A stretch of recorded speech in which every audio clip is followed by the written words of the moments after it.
Hi guys! Welcome sa aking vlog. Ngayon, isi-share ko naman sa inyo kung paano ninyo ma-return yung Shopee order ninyo kung ito ay may sira o basag o kung ano pa mang mga mali sa Shopee order ninyo. Ngayon, bago yan, kung kayo ay bago sa aking vlog, please consider to subscribe para updated kayo lagi sa mga videos ko.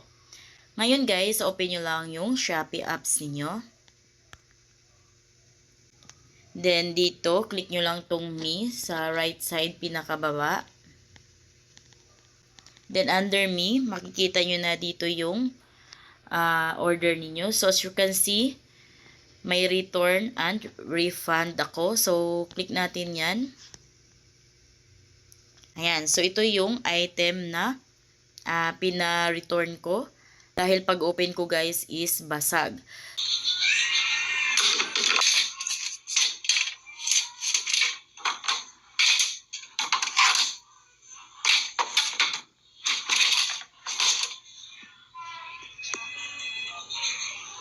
Hindi ko na video ang pagbukas ng parcel pero automatic okay naman, automatic accept naman yung pagpa-return ko. So halimbawa ito na yung may na-receive na kayong item, so click natin yan. Ayan, so paano nga ba ang pag-return and refund? So dito makikita nyo order received. So, pag ganyan guys, pag ni-receive ninyo, so automatic hindi na kayo pwedeng makapagpa-return or refund. Kung kaya, wag na wag nyong i-click yung order receive. Gagawin nyo lang guys, click nyo itong view more products. Ayan, then makikita nyo na dito yung in-order ninyo. Pag halimbawa naman is marami kayong order, so mamimili kayo dito kung alin nga ba dito yung may basag. So halimbawa ito, so click nyo lang itong my box. Click natin yan. Then pag may check na, ibig sabihin yan na yung napili natin. Ngayon, click na natin itong next. And dito sa reasons, so, click nyo itong select reason.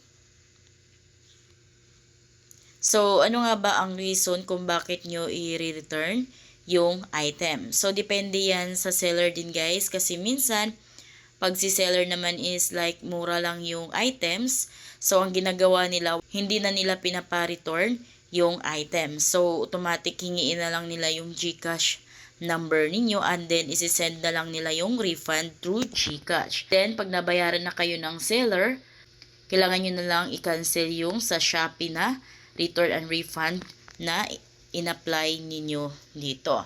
Ito, select reason kayo kung may nawala nga ba sa quantity or accessories ng item or kung mali nga ba yung item na natanggap ninyo or kung ito ay damaged item or faulty product does not meet expectations. Ayan. So, mamili kayo sa mga reasons dito.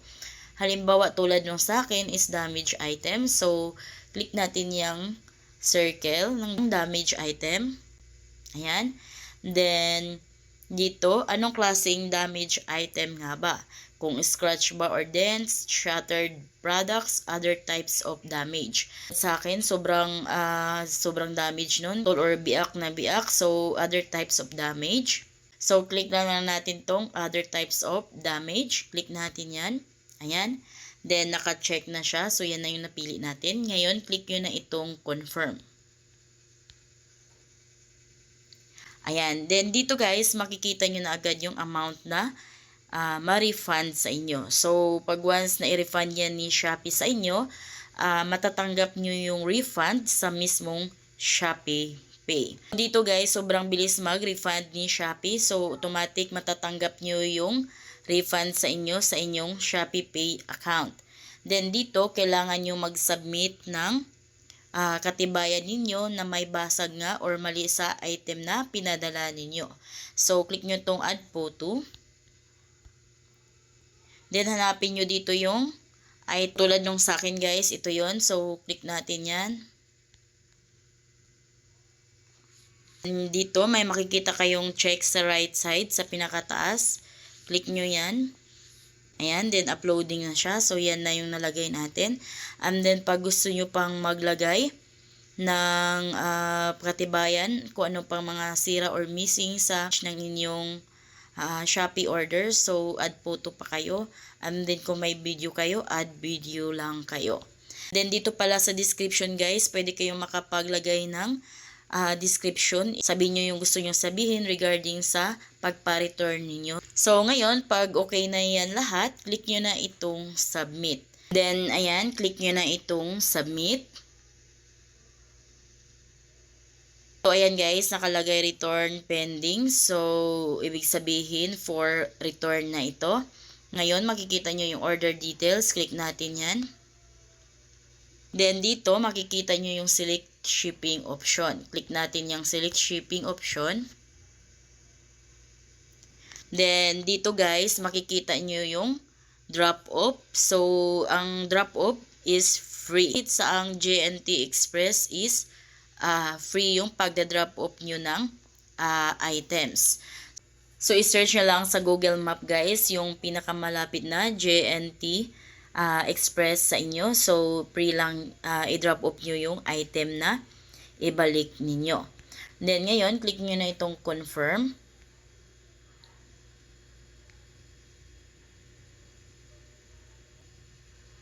Then, ayan guys, ito na yung tracking number ninyo. So, itong tracking number nito, ito yung kailangan pag magpunta kayo sa JNT. So, hingiin nila yung tracking number sa inyo.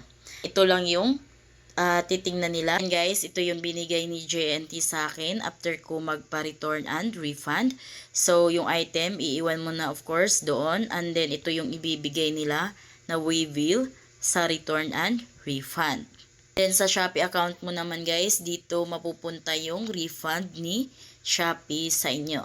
So, akala ko abutan pa siya ng matagal. Pero, pagka kinabukasan guys, dumating na agad yung pera, yung refund ni Shopee sa aking account na Shopee Pay. So, ganun lang guys kung paano kayo makapagpa-return and refund sa Shopee order ninyo. So, kung kayo ay bago sa aking vlog, please consider to subscribe para updated kayo lagi sa mga videos ko. Thank you for watching!